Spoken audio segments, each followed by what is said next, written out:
friends, how's it going? It's me, Betty Jean. So we're gonna do another, this one's not so much of a roast, it's more of a reflecting on my Sephora purchases in 2019, just this last year.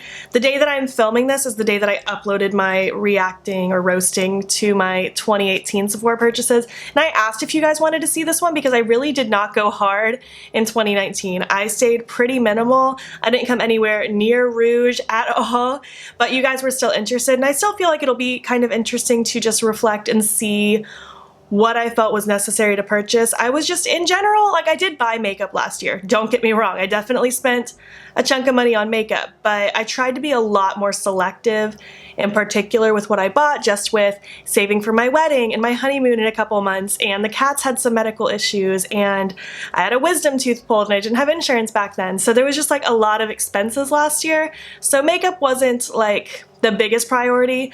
I still bought it, but I didn't go overboard. And Sephora was definitely like the #1 place where I didn't go overboard. And I think it's gonna be cool to see just kind of what did I buy and why did I buy that? And do I regret anything? All that good stuff. So this video is gonna be shorter, I'm sure, but let's just hop into it. I mentioned it in the last video, I will not be doing a reacting to Ulta purchases because I literally cannot find my old purchase history. I can only find like 1 year prior, not even like all of 2019, just a year from this moment. I've searched everywhere, I've Googled it, I've listened to everyone's advice. I cannot find it, whether it's on my phone or computer. So Ulta's not happening, but I will start doing reacting to my Colourpop purchases. I think that started in 2016 as well as Sephora did, so stay tuned for that. You guys seem really interested in seeing me chat about Colourpop that I purchased, so that'll be fun. Anyways, let's just move on into this video. Alright, my first purchase at Sephora last year was on January 30th. I bought a House of Lashes lash glue. That's my favorite lash glue ever, and I love that it's sold at Sephora because it ships to me pretty quick. I don't have to deal with buying through House of Lashes direct website. It's just a lot easier. But yeah, January 30th, bought a lash glue. And I did not have another purchase until April 7th, and I bought another lash glue. So far so good with not splurging. Just buying $9 lash glues. And then on June 19th, 2 months later, I bought another lash glue. But I also bought a mini glow oil lip and cheek from Milk Makeup. I bought it in the shade Flare. It's like a coral glowy blush, can also be used on the lips, but I like these stick products more for blush. I didn't love that one. I ended up decluttering it. It was just a little too, I don't know, it was a little too sheer for my liking. I get that it was supposed to have more of a glowy effect, but I didn't really get so much glow. It just seemed like sheer glow on my cheeks. There wasn't much color to it. And I need a little more pigment, a lot more pigment, because I like a lot of blush, and that just didn't really do it for me. But it was only $15. It's not the worst thing I could have spent my money on. All right, moving on. 2 months later, really like 2 months and a week later, on August 21st, I bought a new Smashbox Photo Finish Lid Primer. I'd run out of my eye primer at the time, and I went to this one. It's my favorite eyeshadow primer. I've been using it for well over a year now. It's my favorite. I adore it. It's what I'm using currently. My lash is popping off. What is going on? Excuse me. Hold please. Why is my House of Lashes lash glue gonna betray me after I just hyped it up? That same day I also bought the Fenty Pro Filter Hydrating Foundation. That's when that foundation came out. I was really pumped because I personally didn't like the original foundation because it's just way too matte for my liking. I don't like matte foundation. I like more of a satin, natural, dewy, that kind of zone. I don't do matte, that's not my thing. And I didn't really like this one. It's not my favorite. I haven't decluttered it. It's not the worst. I will use it up, but it's definitely not my first choice, and it's definitely not something I'm gonna repurchase. Thankfully, it was only $35. It's still pricey for a foundation as opposed to like the drugstore, but it's not the most expensive foundation I've ever purchased either. But yeah, minorly regret that one because I thought I would love it a lot more than I do. But it's just not my favorite, unfortunately. I bought the color 120, for those of you who are curious, and the color is great, but formula is just not my favorite. I just don't love it. A month later, on September 19th, I bought another lash glue. Oh man, I didn't realize how many lash glues I go through in a year, but I guess I buy one every like 3 months or so. Who would have thunk it? On October 21st, I splurged on this one. I say splurge, it's just an eyeshadow palette, but I finally decided to treat myself. I'd been thinking about it all month long, and I decided to buy the Lunar Beauty Moon Spell palette. I loved that palette. I loved the theme, I loved the concept, I loved the witchy vibe and the witchy themed names. Loved the color story, it was grungy and colorful. Oh, it was so much fun. I need to pull that out and play with it again soon. I loved creating my 3 looks with it. I think I did like a get ready with me first impressions with it as well back in October. That was such a fun palette, and it just, I'm my happiest during the fall season, even though Florida doesn't look fall at all. It made me so happy to have that palette. I'm so glad I treated myself to that one, and that's one I didn't buy initially on launch day. Like I was saying, I thought about it pretty much all month long, and I realized it was so stuck in my head that I needed to buy it, and that's just how it is. I'm kind of feeling that way about the Anastacio Noir Vina Volume 3, the little turquoisey reddy one. It just, I think I love it because the color story reminds me of the Muerte, and I've been informed that it's not the same as the Muerte, but I know that that's the vibe, that's similar, that's what gets to me.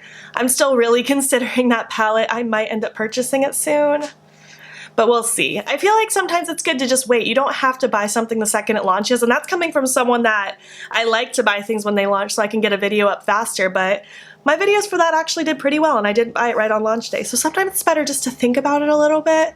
Make sure you actually really want something and it's not just the hype that's getting to you. On November 14th, I bought a Christmas present for Morgan. I bought the Melt Cosmetics Smoke Sessions palette. I had a feeling she would really like that palette. The color story seemed like something fun that she would enjoy, and obviously I gave it to her on Christmas. I used it as a stocking stuffer, and she really enjoyed it. I know she's used it a few times.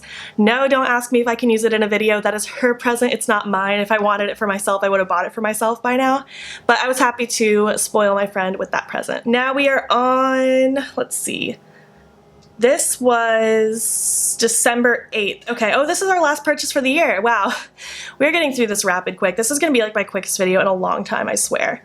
So, last purchase of the year, December 8th, I bought a Milk Makeup Blur and Set Loose Setting Powder. It's the one I'm using currently. I'd ran out of my original one that I was gifted to from Milk Makeup. Fell in love with it. You guys know that is my #1 favorite powder ever, so I had to repurchase it. There wasn't another option.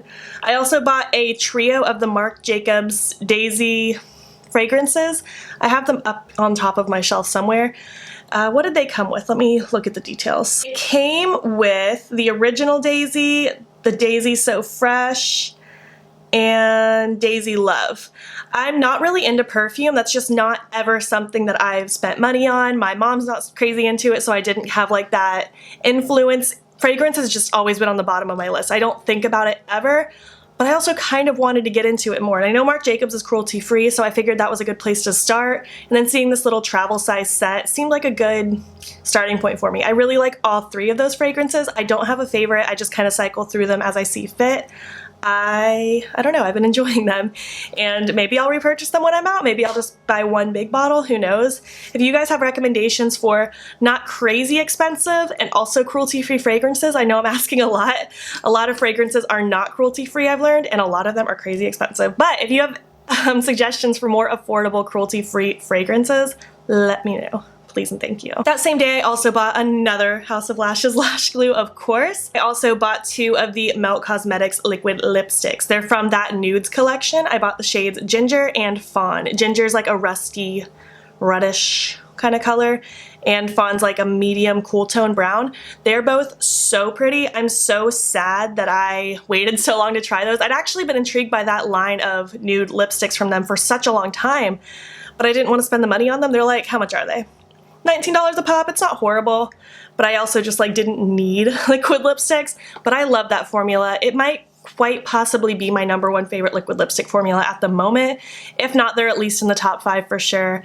I love them. I love the colors. I really want to get more from them. I'm just waiting for like a sale or something because I don't need a new one. And saving money is always a good thing, but I was really, really pleasantly surprised with those. Those were my final purchases for the year. Holy cow, I really didn't spend much. I mean, I still spent some money, obviously, but I did not go ham. It was good. How did I not need to repurchase any Drunk Elephant?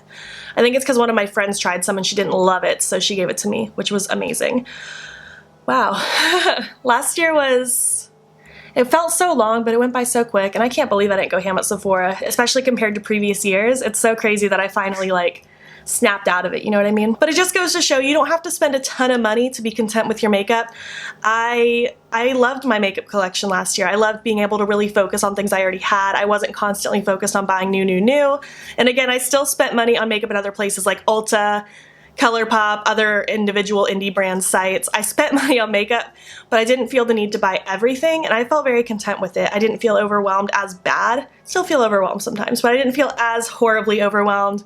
I got to give more use and more love to particular things, which was great. I've been carrying that on into this year. I'm not on a low buy or a no buy. I don't have rules for myself, just trying to be more conscious overall, as I think we all should be. Obviously, it's your money, spend it how you want, but just be a smart consumer. That's all I'm saying. Anyways, this video is quick, very quick. I don't even know if it's gonna hit the 10-minute mark, honestly, but I hope you enjoyed it. I hope you enjoyed this little mini series of me roasting my Sephora purchases. What did you think of this last year? Do you feel like I was smart, or do you feel like I was lame and just was boring and didn't spend enough money? I'd love to hear your thoughts, and I'd love to hear what your spending habits were like last year at Sephora, or just in general. And again, Colourpop is coming soon. I'm going to start working on that as soon as my mouth is healed. By the time you're seeing this, I'm probably healing from my wisdom tooth removal. I might finally be a week out by the time you're seeing this, but regardless, I'm healing from my wisdom tooth removal. So once I'm done with my surgery and healed from that, I'm going to start working on the Colourpop videos. I'm really excited for those because I have no clue what I used to buy from them. Probably way too many Super Shock shadows. Anyway, if you made it to the end of this video, leave me a farm animal emoji. And if you liked it, give it a thumbs up. If you're not already, please hop over to my Instagram. It's ButeBean. Follow me there. I post every single day. And don't forget to subscribe. I'm posting most days here as well. Thank you so much for watching, and I will catch you in the next one. Okay, bye.